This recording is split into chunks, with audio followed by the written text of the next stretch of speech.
once again.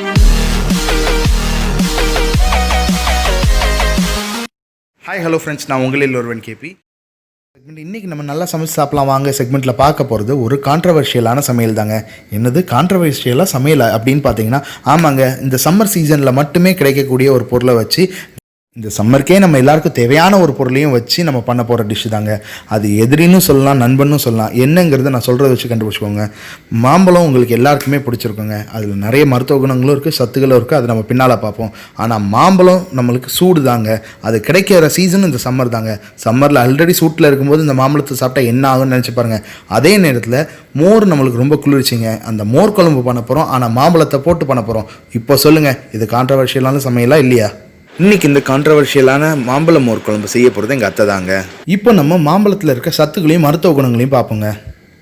மாம்பழத்தில் நிறைய நார் சத்துக்கள் இருக்குது, விட்டமின் சி, இ இருக்குது, அயன் கண்டென்ட் இருக்குது. இந்த மாதிரி நிறைய விஷயங்கள் இருக்குது. அது மட்டும் இல்லாமல் இன்னும் நிறைய மினரல்ஸ் இருக்குது. அண்ட் இது வரைக்கும் எப்போவுமே நம்ம பார்த்த மாதிரி அதை கேன்சருக்கு ஃபைட் பண்ணுறதுக்கு யூஸ்ஃபுல்லாக இருக்குது, டயபெட்டிக்ஸை ரெகுலரைஸ் பண்ணுறதுக்கு யூஸ்ஃபுல்லாக இருக்குது, கொலஸ்ட்ரால் லெவலில் மெயின்டைன் பண்ணுறதுக்கு யூஸ்ஃபுல்லாக இருக்குது, அண்ட் டைஜஷனுக்கு யூஸ்ஃபுல்லாக இருக்குது. இந்த மாதிரி நிறைய குணங்கள் இருக்கிறது தாங்க மாம்பழம்.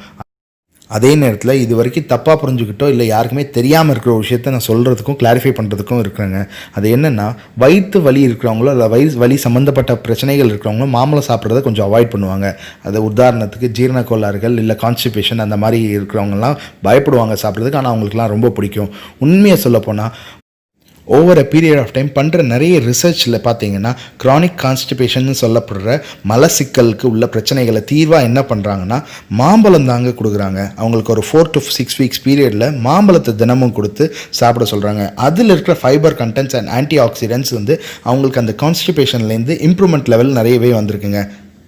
இதுக்கு மேலே என்னங்க வேணும்? இதை நான் சொல்லலைங்க, நிறைய ரிசர்ச்சர்ஸே சொல்லுது. ஸோ இது வரைக்கும் மாம்பழம் சூடுன்னு மட்டும் நினச்சிட்டு இருக்க எல்லாருமே அதை கொஞ்சம் தள்ளி வச்சுட்டு அதில் இருக்க மினரல்ஸை பார்த்து சாப்பிடுங்க. நான் எப்போவுமே சொல்கிற மாதிரி நம்ம வெளியிலேருந்து வாங்கி சாப்பிட்ற எத்தனையோ விஷயங்களில் இருக்க கெடுதலை விட நிறைய மருத்துவ குணங்களும் சத்துக்களும் நிறைஞ்ச காய்கறியும் பழங்களையும் சாப்பிட்லாங்க. அதில் எந்த பிரச்சனையும் இல்லைங்க. அப்படியே ஒருவேளை நீங்கள் பயப்படுற மாதிரி பிரச்சனை வந்தால் கூட அதுக்கு தீர்வும் இன்னொரு காயில் இருக்க போது, இல்லை இன்னொரு பழத்தில் இருக்க போது. இதெல்லாம் நம்ம முன்னோர்கள் எத்தனையோ வருஷங்களாக சாப்பிட்டு வாழ்ந்தவங்க. நம்ம அதை பண்ணாமல் இருக்கிறனால தான் கரோனா வைரஸும் இபோலா வைரஸ் இந்த மாதிரி வைரஸ்களும் பாக்டீரியாக்களும் நம்மளை ஆட்டி படைக்குதுங்க. இதெல்லாம் எதிர்த்து போராடுறதுக்கு நம்மளுக்கு தேவையானது நம்மளால் முடிஞ்சது ஒன்றே ஒன்று தான், நம்மளோட நோய் எதிர்ப்பு சக்தியை கூட்டிக்கிறது தாங்க. மாம்பழத்தில் நோய் எதிர்ப்பு சக்தியை கூட்டிக்கிறதுக்கு நிறைய மருத்துவ குணங்களும் நிறைய சத்துக்களும் இருக்குங்க. அதை இதுக்கு முன்னால் நான் சொன்னது அப்படியே நம்ப கூட வேண்டாம், நீங்கள் கூகுள் பண்ணி கூட பாருங்கள். அதில் தப்பு எதுவும் இல்லைங்க. ஏன்னா நம்மளுக்கு தெரியாமல் ஒரு விஷயத்தை அவாய்ட் பண்ணுறத விட அதை எப்படியாவது தெரிஞ்சுக்கிறது எப்போவுமே தப்பு இல்லைன்னு ஸோ நீங்கள் கூகுள் பண்ணி பாருங்கள், இல்லை தெரிஞ்சவங்ககிட்ட கேட்டு பாருங்கள், இல்லைன்னா உங்கள் டாக்டர்ஸ்ட்டை கூட கேட்டு பாருங்கள். அதுக்காண்டி அவங்க நேரில் தான் போய் கேட்கணும்னு அவசியம் இல்லைங்க. ஃபோனில் கேளுங்க, இல்லை வாட்ஸ்அப்பில் கேளுங்க, அந்த மாதிரி விஷயங்களை கேட்டுக்கோங்க. அண்ட் இன்னொரு முக்கியமான விஷயங்க, நிறைய டாக்டர்ஸே சொல்கிற விஷயம் தான், இதுக்கு முன்னால் ரெகுலரைஸாக நான் செக்அப் பண்ணேன், இந்த பீரியடில் இப்போ லாக்டவுன்லாம் முடிஞ்சிச்சு, நான் செக்அப் பண்ணலாமான்னு கேட்குறதுக்கு வேண்டான்னு தான் சொல்கிறாங்க. இமீடியட்டாக அது ரெகுலர் செக்அப்னால் அது பண்ண தேவையில்லை. ஆனால் உங்களுக்கு ஒரு 3 months once blood sugar control நீங்கள் டெஸ்ட் பண்ணி தான் பார்த்தாகணும். தைராய்டு பிரச்சனைக்கு பார்த்து தான் ஆகணும்னா அது வேறு வழி இல்லைன்னா ஹோம் டெஸ்ட் எடுத்து ரிசல்ட்ஸை நீங்கள் உங்கள் டாக்டர்ஸ்க்கு அனுப்பிச்சு நீங்கள் கேட்டு பார்க்கலாம். நிறைய ஹாஸ்பிட்டல்ஸில் இப்போ அந்த வசதி வந்துருச்சு. ஸோ அதை நீங்கள் யூட்டிலைஸ் பண்ணிக்கோங்க. பிகாஸ் ஆல்ரெடி பேஷண்ட்ஸாக இருக்கிறவங்களுக்கு இம்யூன் சிஸ்டம் கொஞ்சம் டவுனாக இருக்கும். ஸோ அவங்க போய் டெஸ்ட் எடுக்க போகிறதுக்கு ஹாஸ்பிட்டல் போகும்போது அது அவங்களுக்கு கரெக்டான பிளேஸில், ஏன்னா இப்போ எல்லா ஹாஸ்பிட்டல்ஸும் ட்ரீட்மெண்ட் நடந்துட்டு இருக்க நேரத்தில் அப்படி போய் விசிட் பண்ணுறது தேவையில்லாத ஒரு விஷயம் தாங்க. அது ஹை ரிஸ்க்கான நேரம். யார் என்ன சொன்னாலுமே நம்ம மட்டும்தாங்க நல்லா பார்த்துக்க முடியும். ஸோ நீங்கள் உங்களை நல்லா பார்த்துப்பீங்கன்னு நம்புகிறேன். ஏன்னா அது உங்களை மட்டும் பார்த்துக்கிறதுல உங்கள் ஃபேமிலியே, உங்கள் என்டையர் சங்கதியே பார்க்குறது மட்டும் இல்லாமல் வழி நடத்தி கொண்டு போகிறதும் நீங்கள் தாங்க. ஸோ அதனால் கண்டிப்பாக சேஃபாக இருந்துக்கோங்க. ஸோ மாம்பழம் நல்லதா கெட்டதான்னு பார்த்தீங்கன்னா, நாயகன் படத்தில் கமல் கிட்ட போய் நீங்கள் நல்லவரா இல்லை கெட்டவரா அப்படின்னு கேட்டால் அதுக்கு அவர் ரியாக்ஷன் கொடுத்தார்ல, அப்படி பண்ணியிருந்தவர் விஸ்வரூப வெற்றி பெற்று விஸ்வரூபத்துலேயும் அதே கேள்வியை நீங்கள் நல்லவரா கெட்டவரான்னு கேட்டதுக்கு I'm a hero, I'm a villain அப்படின்னு சொன்ன மாதிரி மாம்பழம் நல்லதும் இருக்குது கெட்டதும் இருக்குங்க. எந்த பொருளுமே அளவாக எடுத்துக்கிட்டால் அது நல்லது. அளவுக்கு மீறினா எல்லாருக்குமே தெரிஞ்ச அமிர்தம் கூட நஞ்சாதாங்க மாறும். ஸோ எதையுமே நம்ம அளவாக எடுத்துக்கலாம். குறிப்பாக இந்த மாம்பழத்துலையும் அதே மாதிரி எடுத்துக்கலாம். அதில் உள்ள நார் சத்துக்களும் மற்ற சத்துக்களும் நம்ம எல்லாருக்கும் தேவையான நோய் எதிர்ப்பு சக்தியை வளர்க்கிறதுக்கு உதவியாக இருக்கிறதுனால அதை நம்ம எடுத்துக்கலாம். மாம்பழம் மோர் குழம்பு செய்ய தேவையான பொருட்கள்: மாம்பழம் 2, கெட்டியான தயிர் 1/2 லிட்டர் அல்லது தேவைக்கேற்ப, பச்சை மிளகாய் 6, சின்ன வெங்காயம் 6, பூண்டு 1 பல், தேங்காய் 4 முதல் 5 துண்டுகள், இஞ்சி 1 துண்டு, பச்சரிசி ஊற வைத்தது 1 ஸ்பூன், துவரம்பருப்பு ஊற வைத்தது 1 ஸ்பூன், தேங்காய் எண்ணெய் 2 ஸ்பூன், நெய் 2 ஸ்பூன், நறுக்கிய கருவேப்பிலை தேவைக்கேற்ப, கொத்தமல்லி தேவைக்கேற்ப, மஞ்சள் தூள் 1 சிட்டிகை, காயத்தூள் 1 சிட்டிகை, உப்பு தேவைக்கேற்ப, கடுகு உளுந்தம்பருப்பு தேவைக்கேற்ப, வெந்தயம் 1/2 ஸ்பூன், ஜீரகம் 1 ஸ்பூன். இப்போ ஒரு கடாயில் 2 ஸ்பூன் நெய்யை விட்டுட்டு அந்த நெய் உருகின உடனே இந்த நறுக்கி வச்சுருக்க மாம்பழத்தை அதை போட்டு ஒரு 2 நிமிஷம் லைட்டாக வதக்கி எடுத்து வச்சுருங்க. அதுக்கப்புறம் மிக்சி ஜாரில் கெட்டியான தயிர், மஞ்சள் தூள், உப்பு, காயத்தூள் இதெல்லாம் போட்டுக்கோங்க. ஒரு சின்ன கிரைண்ட் பண்ணி எடுத்துக்கோங்க. அதை ஒரு பாத்திரத்தில் மாற்றி வச்சுட்டு அதே மிக்சி ஜாரில் தேங்காய் துண்டுகள், பச்சை மிளகாய், சின்ன வெங்காயம், பூண்டு, ஜீரகம், இஞ்சி, ஊற வச்ச 1 ஸ்பூன் பச்சரிசி, 1 ஸ்பூன் துவரம்பருப்பு இதெல்லாம் போட்டு நல்லா கிரைண்ட் பண்ணி நல்லா பேஸ்ட் மாதிரி எடுத்துக்கோங்க. அதுக்கப்புறம் ஆல்ரெடி அரைச்சி வச்சுருக்கேன் அந்த தயிர் கலவையும் இந்த பேஸ்ட்டோடு சேர்த்து வச்சு நல்ல ஒரு கிரைண்ட் கொடுத்துக்கோங்க. மோர் குழம்புல வெள்ளையாகவும் வச்சுருக்காங்க, மஞ்சளாகவும் வச்சுருக்காங்க. அது ஒன்றும் இல்லைங்க, மஞ்சள் பொடி போட்டு பண்ணும்போது மஞ்சள் நிறத்தில் இருக்கும், இல்லைன்னா வெறும் தயிர் கலரில் ஒரு பழுப்பு கலரில் இருக்கும். ஆனால் இப்போ இருக்க சுச்சுவேஷனில் மஞ்சள் பொடி கொஞ்சம் நிறைய இன்டேக் எடுத்துக்கோங்க. அது பாலில் போட்டு குடிக்கிறதா இருக்கலாம், இல்லைன்னா இந்த மாதிரி குழம்புகளில் யூஸ் பண்ணுங்கள். கண்டிப்பாக அது இம்யூன் சிஸ்டம் தான் கூட்டும். இப்போ ஒரு கடாயை எடுத்து வச்சுட்டு அதில் 2 ஸ்பூன் அளவுக்கு தேங்காய் எண்ணெய் ஊற்றிட்டு அதில் வெந்தயம், கடுகு உளுந்தம்பருப்பு, கருவேப்பிலை போட்டு தாளிச்சுக்கோங்க. இப்போ மொத்தமாக அரைச்சி வச்சுருக்கிற அந்த தயிர் கலவையை உள்ளே ஊற்றிடுங்க. கலந்து கொடுத்துக்கோங்க. ஒரு 5 நிமிஷங்க, அவ்வளோதான். மொத்த மோர் குழம்பும் ரெடி ஆயிரும். அந்த 5 நிமிஷத்தில் என்ன பண்ணணுன்னா, ஒரு 2-3 நிமிஷம் கழித்து தேங்காயில் இருக்க பச்சை வாடையும் அந்த மிளகாயில் இருக்க கார நெடியும் போன உடனே நீங்கள் நெய்யில் வதக்கி வச்சுருக்கீங்களா மாம்பழம், அதை உள்ளே போட்டுருங்க. மறுபடியும் கொதிக்கலாம் விட தேவையில்லைங்க. ஜஸ்ட் இன்னொரு 1 நிமிஷத்துலேயே நீங்கள் தாளிச்சும் கொட்டிடலாம். அதே நேரத்தில் மல்லி கருவேப்பிலையும் சேர்த்து போட்டுருங்க. மல்லியை அப்படியே போடுங்க, தாளிக்கிறதுல கருவேப்பிலையை போட்டு தாளித்து கொட்டிடுங்க.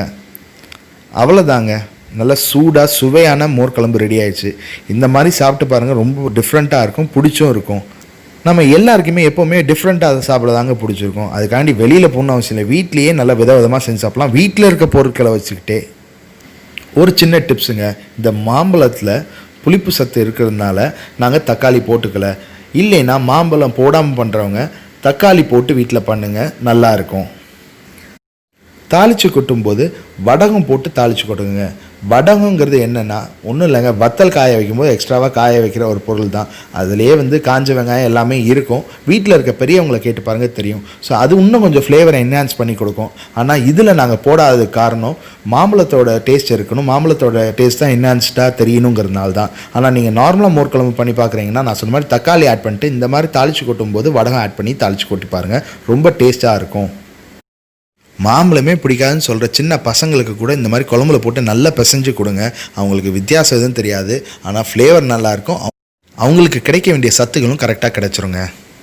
அவ்வளோதாங்க, இன்றைக்கி நம்ம சமையல் செக்மெண்ட்டோட எண்டுக்கு வந்துட்டோம். நம்ம சப்ஸ்கிரைபர்ஸ் பிளாகில் ஃபஸ்ட் செக்மெண்ட்டில் போன குக்கிங் வீடியோவில் செஞ்ச மொறுமொறுப்பான தட்டைக்கு கிடைச்ச டாப் 3 பெஸ்ட் கமெண்ட்ஸ் இதோ.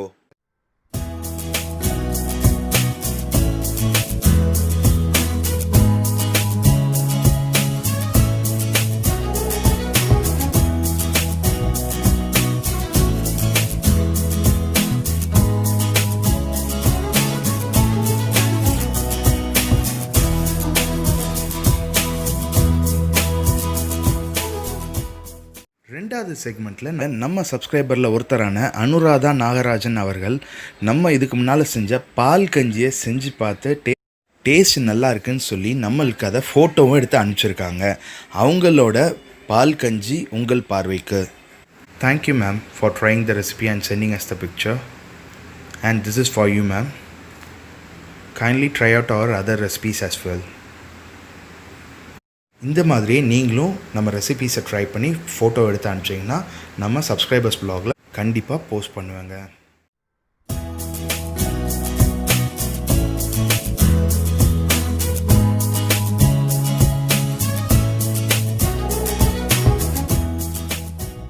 மூணாவது செக்மெண்ட்டில் நம்ம என்ன பார்க்க போகிறோம்னா, போன வாண்டு குட்டீஸ் இன் ஒண்டர் செக்மெண்ட்டில் பார்ட்டிசிபேட் பண்ணி பர்ஃபார்ம் பண்ண பிரிஷாஹர்னியோட சோலோ சிங்கிங்க்கு கிடைச்ச எல்லா கமெண்ட்ஸும் இதோ ஒரு கொலாஜ்.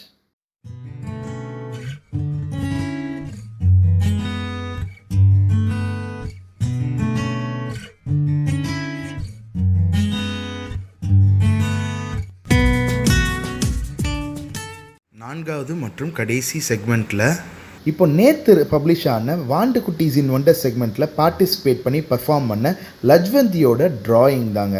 அந்த ட்ராயிங் எப்படிப்பட்டதுங்கிறது நான் நேற்று வீடியோ பார்த்தவங்களுக்கு ரொம்ப நல்லா தெரிஞ்சிருக்கும். ஆனால் இது வரைக்கும் பார்க்காதவங்களும் இல்லை பார்த்தவங்களும் மறுபடியும் பார்க்கணும்னு நினைக்கிறவங்களுக்காக டிஸ்கிரிப்ஷன் பாக்ஸில் அந்த வீடியோவோட லிங்க் கொடுத்துருக்கேன். கண்டிப்பாக விசிட் பண்ணி போய் பாருங்கள், லைக் பண்ணுங்கள் அந்த வீடியோவை. ஆனால் கமெண்ட்டை கண்டிப்பாக இந்த வீடியோவில் தான் நீங்கள் அவங்களுக்கு போஸ்ட் பண்ண முடியும்.